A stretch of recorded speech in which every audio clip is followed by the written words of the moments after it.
again. It's match day here in Qatar. It's the World Cup. It's day 13, if my calculations are not wrong. And it's the biggest match of the World Cup so far for Ghanaians. Maybe not necessarily, well, actually, yes, for Uruguayans, because a loss in this game means they're out of the competition. A draw means Uruguay are out of the competition. It is shocking.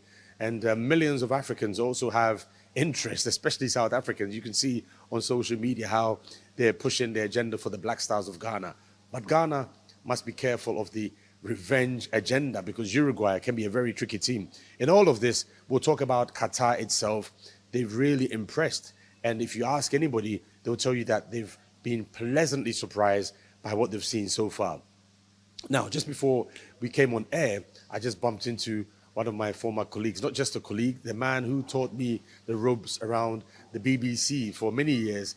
I owe a lot to him, and I'm happy that he's accepted our invitation to talk to us and share his immense strength as well. He's been to dozens of African Cup of Nations tournaments, World Cup tournaments, Champions League games, so he knows the African game through and through. I'm very happy to introduce you Nick Cavell, former BBC African producer, host, and online as well as radio. He's right here. Nick, great to see you. Thank you very much, Yaw. Always good to bump into you wherever it might be in the world. It's been, 20 years since we first met. So, yeah, it's always good to see you, man. Absolutely. And over the last few years, you've been here, there, everywhere. But the good news is that you came to Qatar well ahead of everybody else and seeing the transition.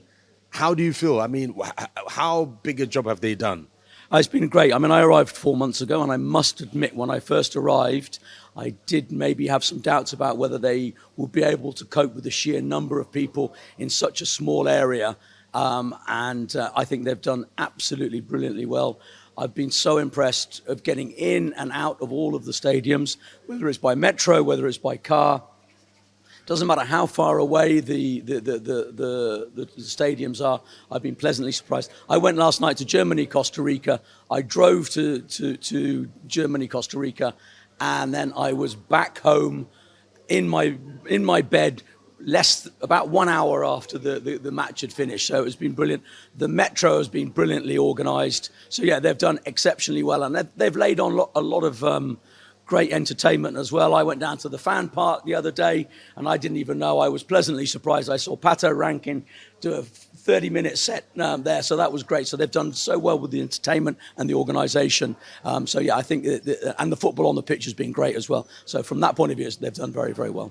Yeah, there's also a suspicion, if we want to be cynical, journalists that we are, that why did we get such a negative and pessimistic view of Qatar? I mean, the infrastructure, transportation, accommodation, the sheer organization is huge, as you said. But there were a lot of doubts, and it looked as if the media, selectively, perhaps the Western media, they were unconvinced from day one. Yeah, I think so. I think it's the suspicion around how Qatar got the event in the first place back in 2010, and all that's happened since then in terms of what happened at FIFA. I think that first of all upset a lot of people, put a sour taste in some people's mouth. But I think they've done very, very well in putting it on. And yeah, and there have been issues away from the pitch that people have been discussing. And so, yeah, I mean, it's all part of any World Cup. And I think any host nation is going to have the same questions asked. Are they ready? Can they do it? And I think we had it in South Africa. I think we had it in Russia. And, and I think we had it in Brazil as well. So I think that it's not new. It's maybe a little bit more focused these days. And I think that's the nature of media as well. I think that's not just the host country, is the nature of media. We're a lot more critical, a lot more people saying a lot more different things from a lot more different places. So yeah, but yeah, they've done very well in the organisation side of it. Very, very well. I don't think I've waited more than 10, 15 minutes to get out of a stadium, getting onto a metro train, so it's all been excellent. Well, it's match day 13, match day here in Qatar. Ghana versus Uruguay is the talk of not just Ghanaians and Uruguayans, not just South Americans and Africans, but everybody wants to see what's happening in this game. On one side, it's about revenge, but Coach Otto Addo has said it isn't about revenge to him. It's about making sure Ghana qualifies. Whatever we need to do, he says, must be done. There's only one survivor from that South Africa campaign. That was Andre Ayew. But remember, that game against Uruguay. He had a yellow card, so he didn't participate. But he's here and he has memories of that. But let's move on and talk deep about football.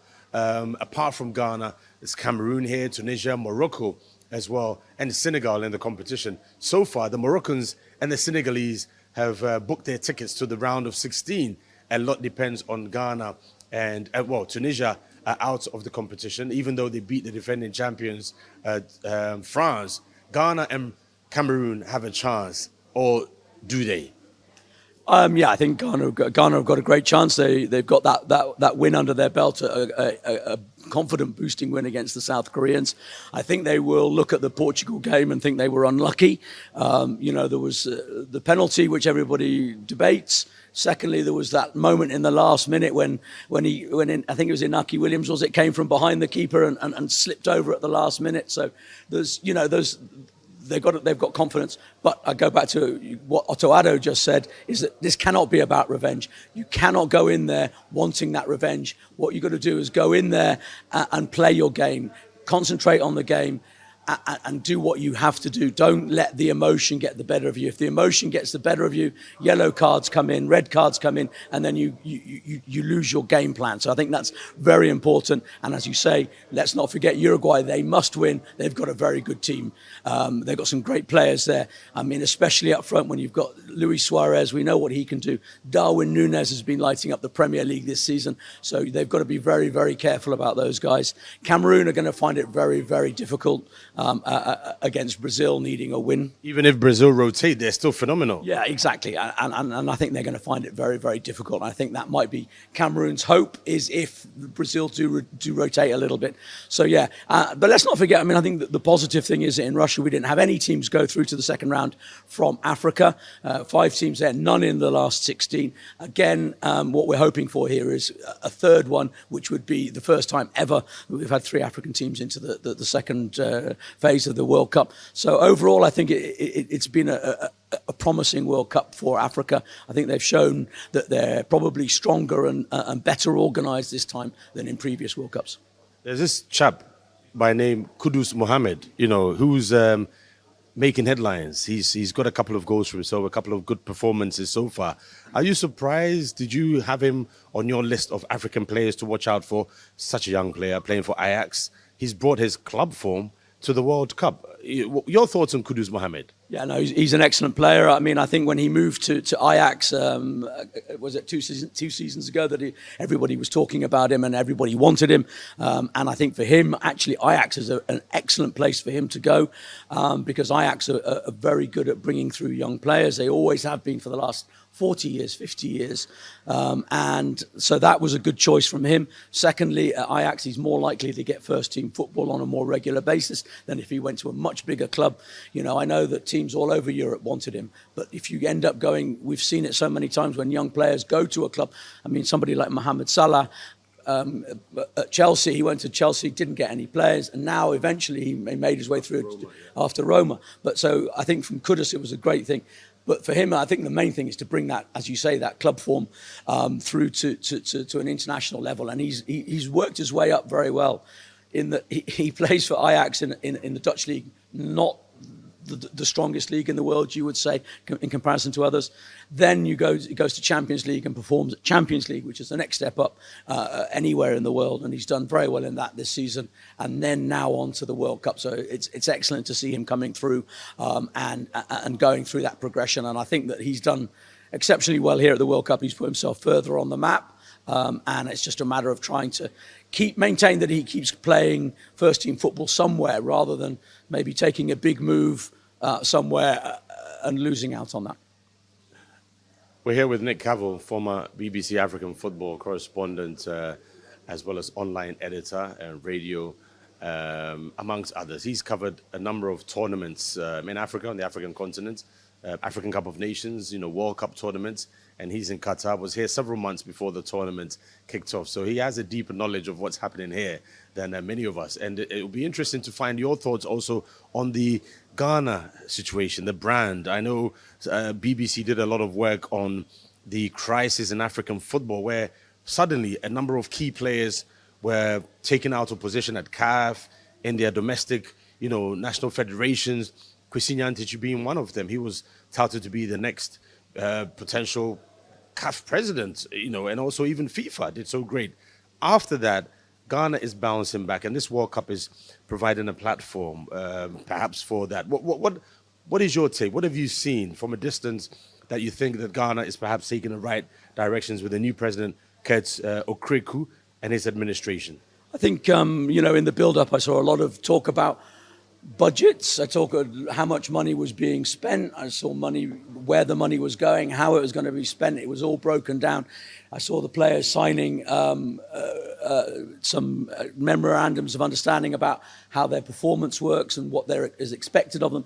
All of these things are really, really good things because it's transparent. People can see what's happening and can see what's going on outside. We go back to, unfortunately, Brazil, where things weren't so transparent. The money wasn't there. They had to fly in. The government had to get involved, and cash, the very sad scenes for Ghanaian fans around the world to be a little bit embarrassed by it all. So I think they're taking the right step forwards. And I think these are good things that happen. But I think this has to be a consistent thing. It can't be just for this tournament, and then we forget about it in 4 years' time or in 2 years' time when we go to the Africa Cup of Nations. It's got to be done every time. The planning has always got to be there. Yeah, I can tell you there is going to be an Africa Cup of Nations soon. So why don't we start planning now rather than 2 months before, which happens far too much. We know there's another World Cup in 2026. Start planning for it now. Don't leave it until just before the tournament. Start trying to find somebody to help sponsor the team, to fund the team. Get it in position now. Ghanaian football should be such a strong brand around the world that we should be able to set up. They should be able to set up friendlies against people and things like that as well. So it's about consistency. It's about taking things forward and about planning. As in my opinion, that needs to happen, and it seems that at the moment is happening. And having somebody like Coach Otto Addo is an excellent idea. Again, maybe consistency with the coach. No knee-jerk reaction. If the coach doesn't do so well in a tournament or a couple of matches, don't sack him. Maybe give him a little bit more time to see what he can do. And I think here having someone like Otto Addo and Chris Hughton as an advisor, I think is an excellent idea, both with international experience, but a good, firm understanding of Ghana and how Ghana works. And those two things together, I think, is immensely important, because you bring the experience, but you bring the local knowledge and marry them together. And I think that works very, very well. And I think, that it bodes well.